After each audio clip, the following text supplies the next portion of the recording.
Hey, what is going on, guys? About a week ago, I made a video that was basically a tutorial on the easiest way to win solo games in Fortnite Battle Royale.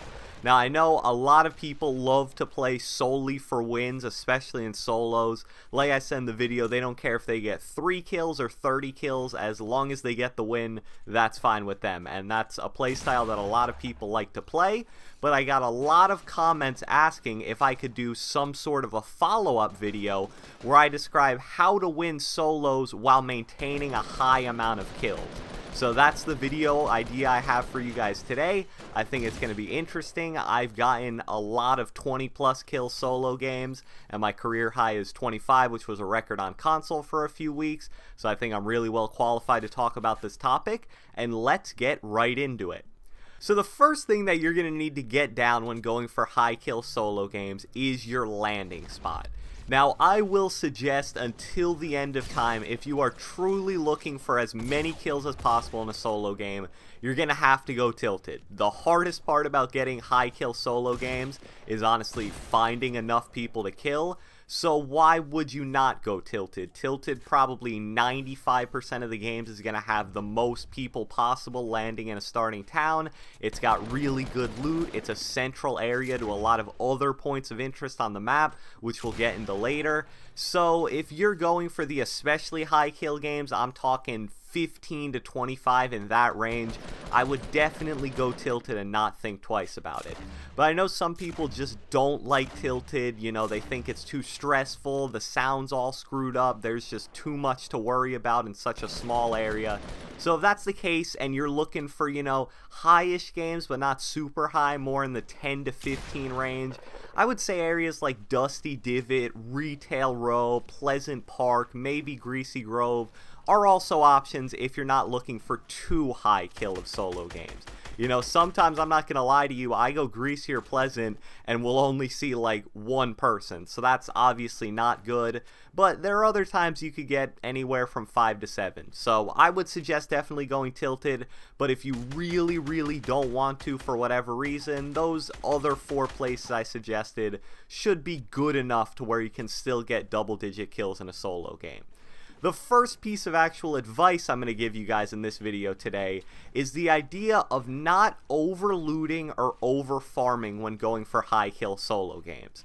There's a motto that I stick to very hard when it comes to high kill games, and that's time is kills, kind of like time is money. You cannot waste any time if you're looking for the most amount of kills possible, especially in a solo game. I put it like this, you know, you take 2 or 3 minutes to farm wood, you know, loot 1 more house, loot 2 or 3 more chests. That could be 10 to 15 people dying, especially if it's early in the game. And 10 to 15 people dying is plain and simple 10 to 15 less potential kills for you.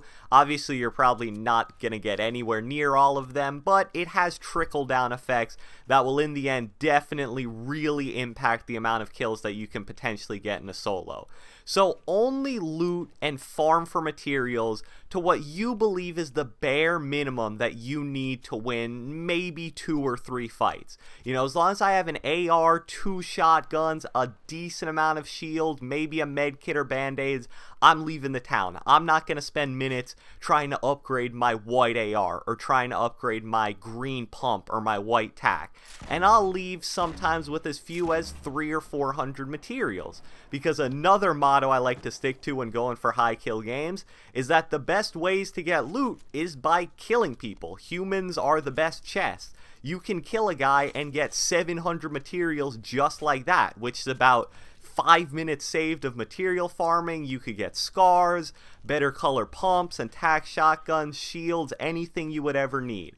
So instead of focusing on over looting and over farming, focus on killing people. It's quicker, it adds to your kill count, and it's a much better way to get loot in the end. The next tip I'm going to give you guys is actually very similar to a tip I gave in the How to Win Solos video, and that's the idea of the importance of the edge of the circle. Now, we all know most of the time the most action is going to be in the very middle of the safe spot where the storm is not coming in. But that is not always the case.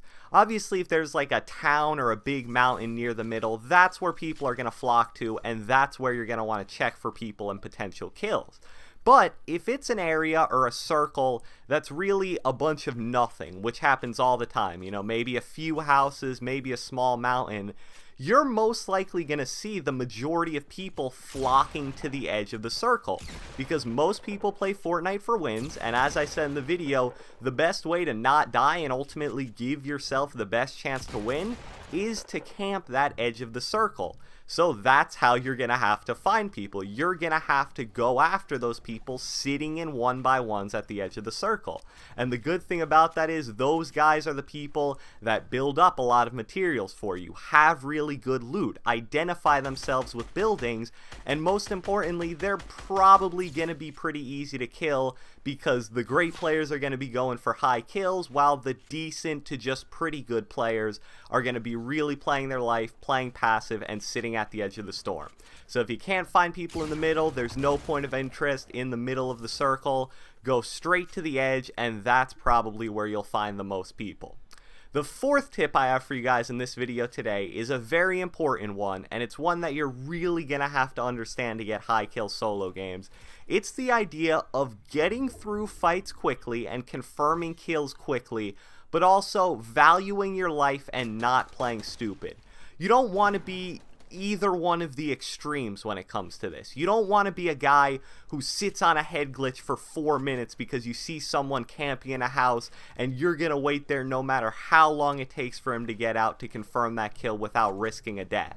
That's going to get you very few kills in an entire game. Like I said, time is kills. But on the other extreme end of the spectrum, you have a person that will push any gunfight like a chicken with his head cut off.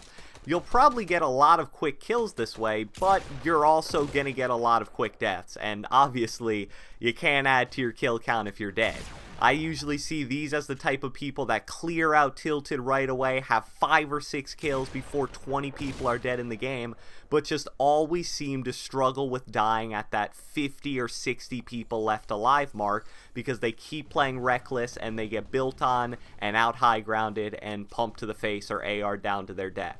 So you have to find a healthy balance between being able to get through kills quick and also valuing your life and not just being a death sacrifice every real fight you get into.